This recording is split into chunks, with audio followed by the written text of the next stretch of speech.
Thank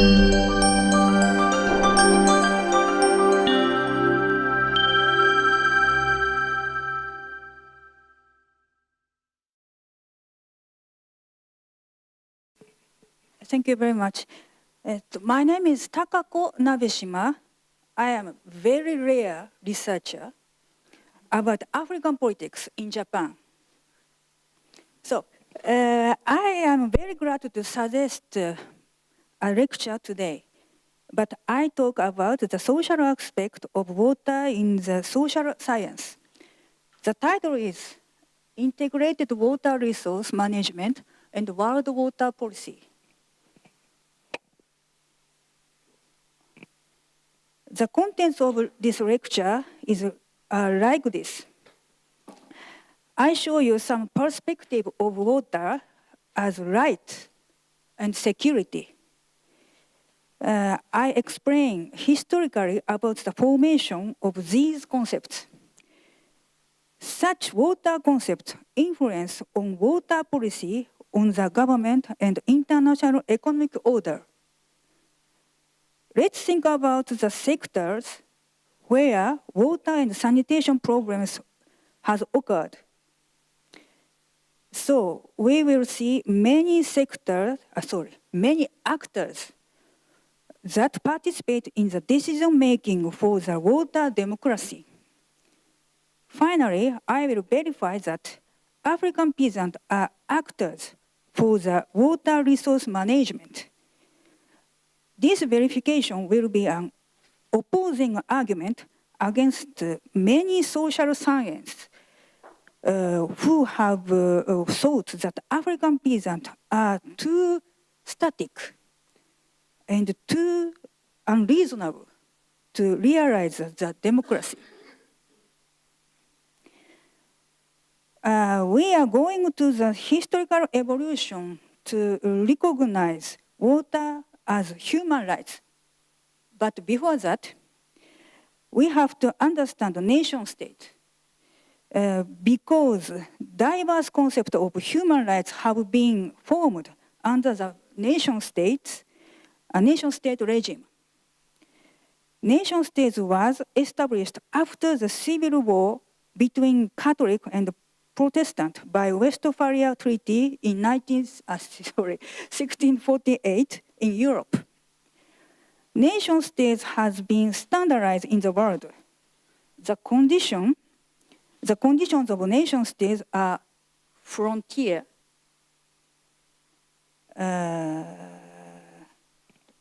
nationality and one people, and governance or legitimacy.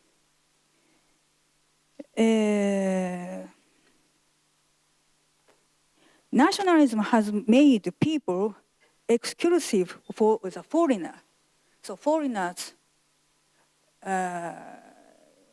cannot be recognized as national people.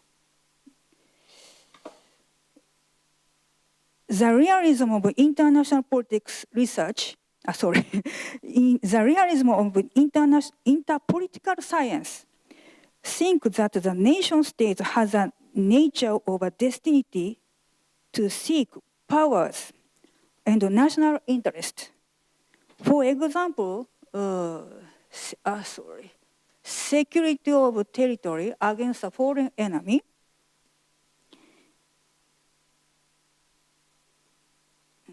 economic interest, technological innovation, and priority of diplomatic position. But according to the evolution of nation state, its role and function have been changed. Under the feudalism, gentry or yeoman appeared as rich man in England. They became middle class who demanded their rights. In particular, freedom of economical act and business to the king. In the political sciences, we have big two categories of human rights. One is civil rights, civil human rights, like freedom of press, thought, and religion, right to vote, right of organize, equality under the law, and prohibition of torture. Private property is also involved in these civil rights. These kind of human rights were created during the period of Enlightenment. According to the idea of natural right, the people thought that human being has rights by nature. In 19th century, the bloodless revolution came to make the king compromise with the middle class. On the other side, in the French Revolution, the royal family was killed by radicals. In the 19th century, these middle class or bourgeoisie became the capitalist investors. They got a lot of money with agriculture during the feudal era. They invested to create manufacture and industries. Thus, the capitalistic economy system was established. Under this economy system, the small peasants lost their lands because the capitalists shut out them to start the plantation, big scale of agricultural production. This is an enclosure in the English history. So they had only their manpower to be laborers and proletarians. In the beginning of industrialization, labor's position was very miserable. To overcome such bad working conditions, other concepts of human rights were established. It is a right to life for health, education, and welfare. It has been important to assure people of minimum level of life.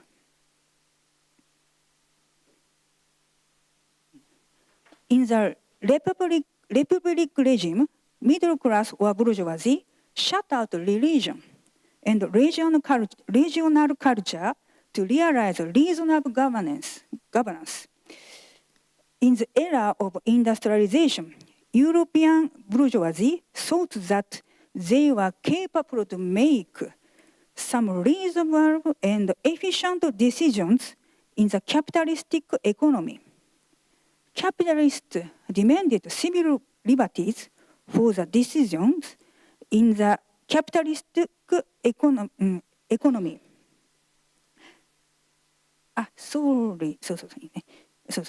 On the capitalists demanded civil liberty for the liberal economic system. On the contrary, laborers demanded of the state administration to assure their social protection and to improve their salary, working condition, and welfare. Now, I emphasize that in the 19th century, peasants and women were not recognized as civil society members who would participate in democratic decision-making because they were considered to be incapable to think rationally in contrast with capitalistic value. European powers forced African people to be assimilated into their modern value and system, like a nation state and civil society. It is imperialism, radical capitalism that extended to Asian and African countries and colonized these countries, also small European countries. This European economic system needed manpower that makes agriculture production that was sent to the metropolis. But in the invaded countries, nationalism was on the rise to oppose the European colonial powers. The assassination of Austrian prince by Serbian nationalists involved all European countries into the First World War.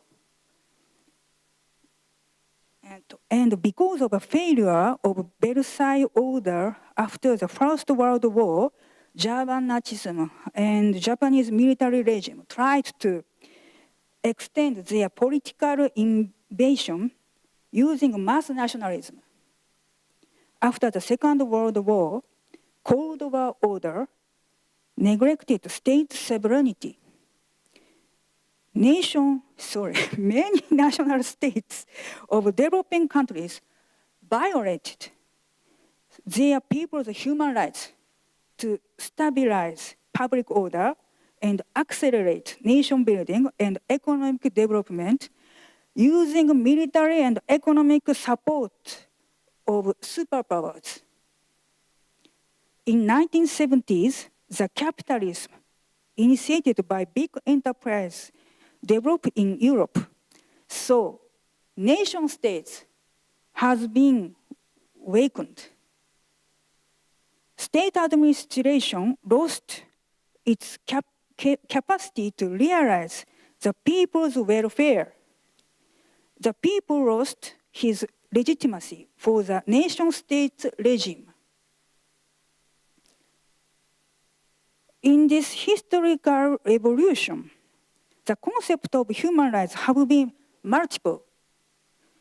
We have now new rights: right of environment, right of information, right to portrait, right of minority or aborigine, etc. And today, these human rights must be assured by international treaties. Civil human rights have been written on international covenant on civil and political rights. Human rights to life have been written on international covenant on economic, social, and cultural rights. These international agreements were signed in 1966 and came into force in 1973. Human rights became a transnational concept assured by international society because nation states often violate them, unfortunately. Next, according to this this concept, let's try to think about water as human rights and human security. Water is necessary and indispensable to survive. Water is for keeping alive. According to the concept of civil human rights, water belongs to individual for his life. So it leads to the private ownership of territory of water supply. And it causes conflict over the water. On the other hand, according to the concept of human right to life, water is common property assured by the public powers to life. Public powers,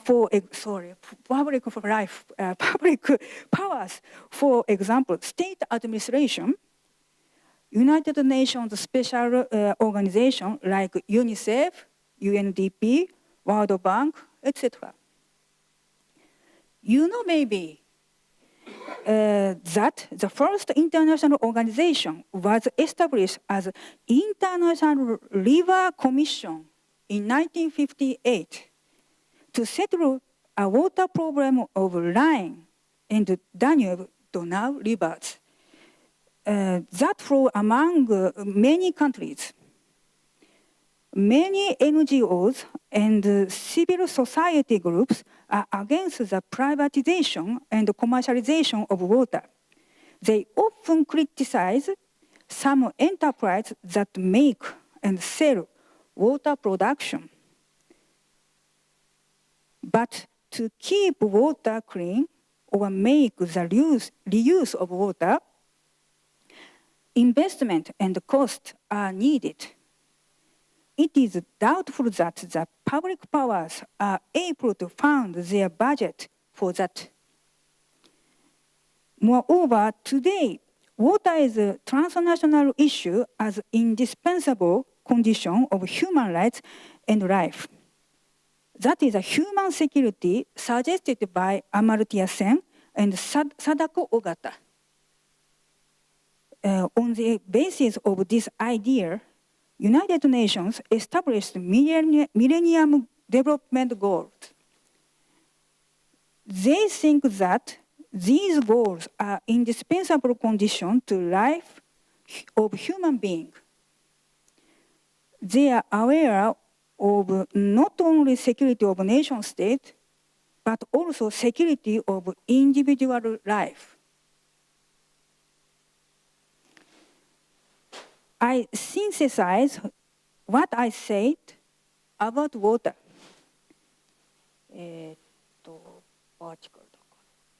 This axis, this vertical axis shows value of modernism.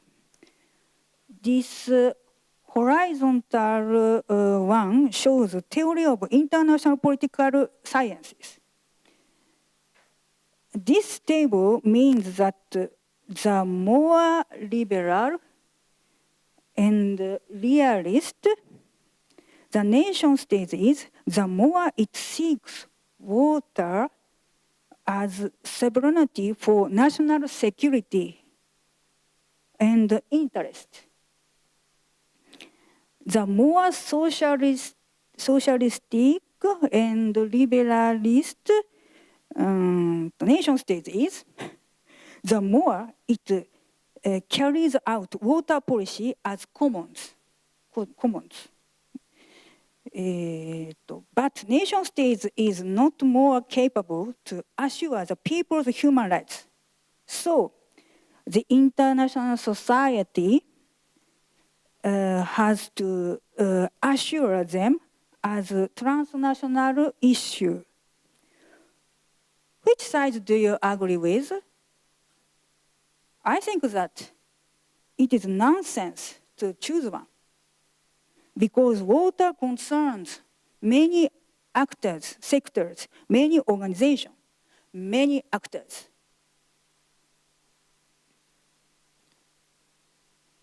Next, let's try to define some sectors, programs, and actors that concern the water issue. I have picked up the economic sector, sanitation one, and the community sectors. Yeah, economic one, sanitation one, and community.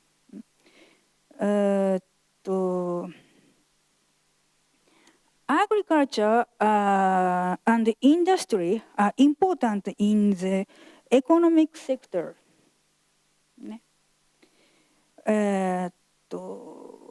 Public health is important in the sanitation sector.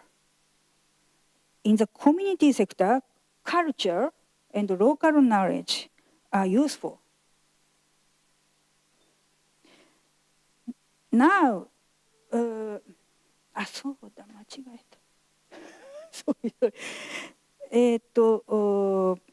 now, could you list what kind of problem happen in each sector?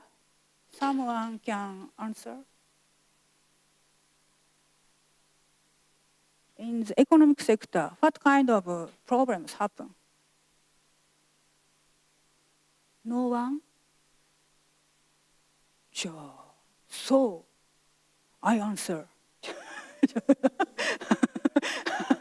ほら、pollution とはね、そうね。In the economic sector, bad enterprise has a possibility to let polluted water and many CO2 run.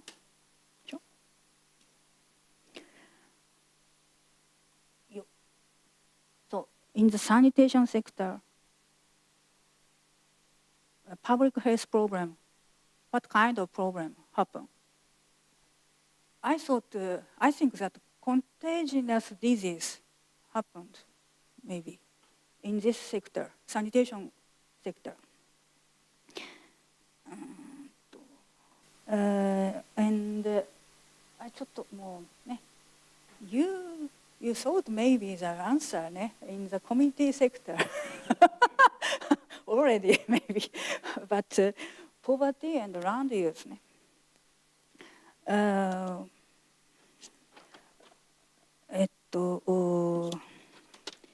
So,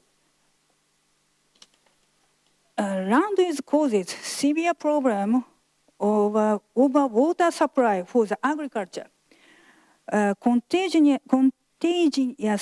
disease because of containment water is a serious problem for the public health.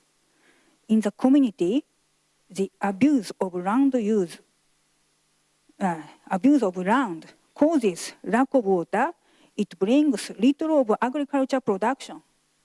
This is the origin of poverty. These sectors consist of civil society actors, political actors, and economical actors. Climate change. Now, climate change makes impact on the decision making of these actors.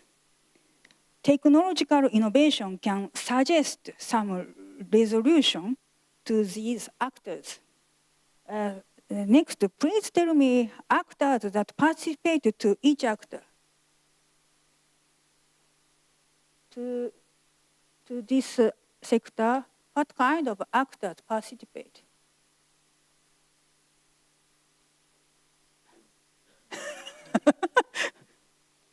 Yosh, I show you my answer. Huh? To the economic sector, agricultural producer, businessman, and enterprise participate. To the sanitation sector, hospitals, clinic, and school. To the community sector, local community, local government, traditional chief, family, and gender. Moreover, government and ministries of water, sanitation, and agriculture, and local government adopt their policy to these actors. External actors, like this, give investment and knowledge them, for example, foreign enterprise and NGOs. Water is considered as human rights and human security. For that, many actors concern water problems, and they have to participate to the political decision. It is named water democracy. I named it. And to realize water democracy, integrated water resource management in an important and useful concept. It involves all actors. Moreover, I found two actors for this water resource management. One is transnational actors that link the local knowledge to the foreign one. And second is traditional peasants who work in the style of autarky. It is radical change to postmodernism to recognize these actors in the integrated water resource management because African traditional peasants are not compatible with modernization. Next, I verify that African traditional peasants have a dynamics to change themselves according to the new social and political condition. I made a drawing of the African traditional concept. Traditional means cultural value and social system in the pre-colonial era in Africa. People had a loyalty for traditional community. Members of same ancestor compose this community. It is a tradition. It is a lineage. Its social system worked with segmental elements like elder class. Elder class, age class, freeman or slaves. Working group or caste, and gender. Anything of them was not superior to the others. This traditional community was not a hierarchy society. The traditional kingdom or empire had neither frontier nor nationality. It is very different from nation states. Ethnicity, small one was included into the big one like this.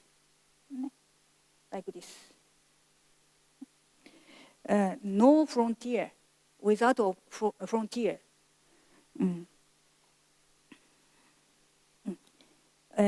King or emperor has no administrative power, but religious prestige.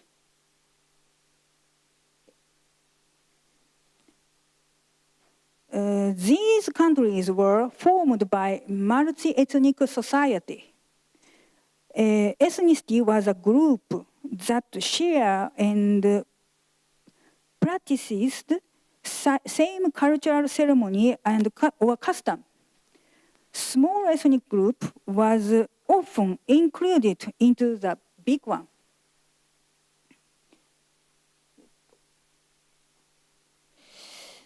As I say that many African countries were colonized by European powers in the 19th century. European colonizers took African people away from African community, traditional community, because they needed the local labor who cultivated agricultural production for metropolitan.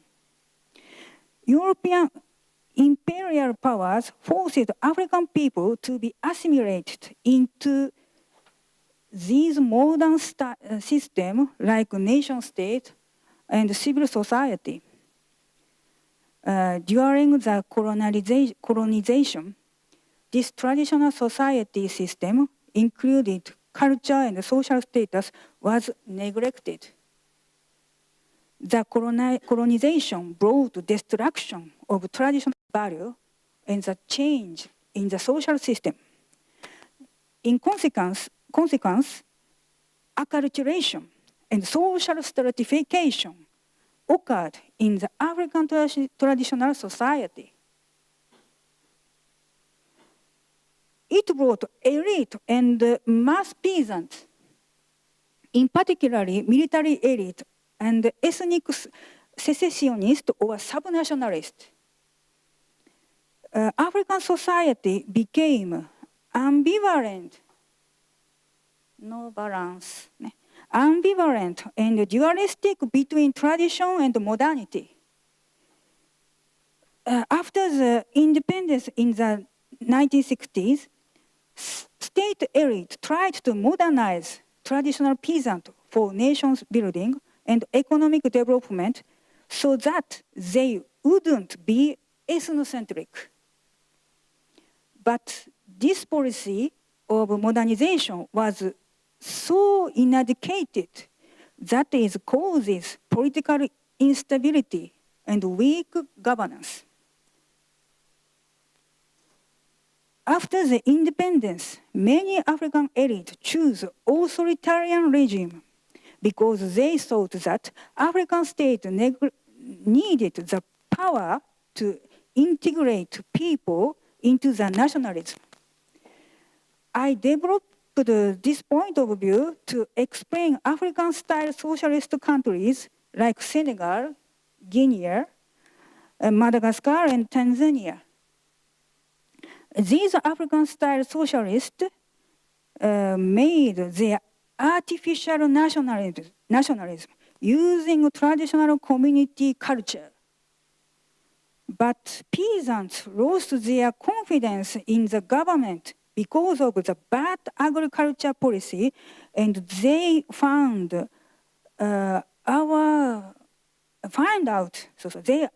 out their own ethnic identity. Ethnicity no longer is a cultural concept, but tool for political power struggle. This acculturation became remarkable during the structural adjustment of IMF and World Bank and democratization in the 1990s. I often had interviews with people for ethnic identity research. I think that the historical acculturation or change of social system is one of the causes of conflict and violence in Africa.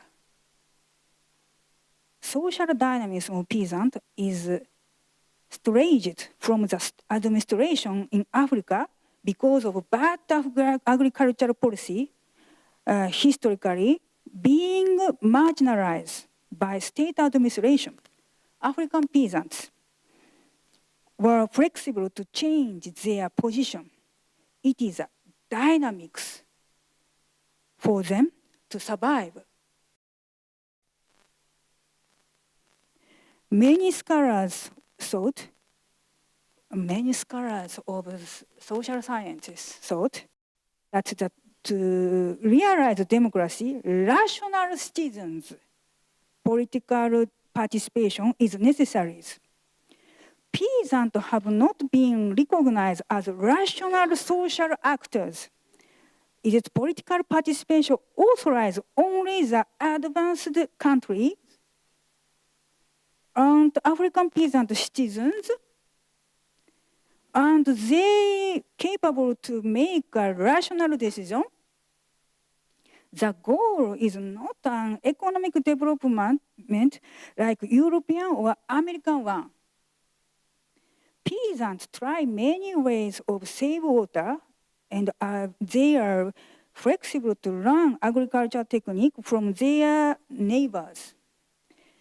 It is a local knowledge, and they make a political decision according to their traditional chief. It is their political legitimacy. Peasant social organization work in autonomic style. If they use their local knowledge and transnational knowledge, their rural community will develop as autonomic organization. I think that a new African concept of nation state consists of African social autonomy and the cross-national linkage. That is a paradigm change to postmodernism, by which we can disprove the stereotype development. This is a biography. Thank you very much for your attention.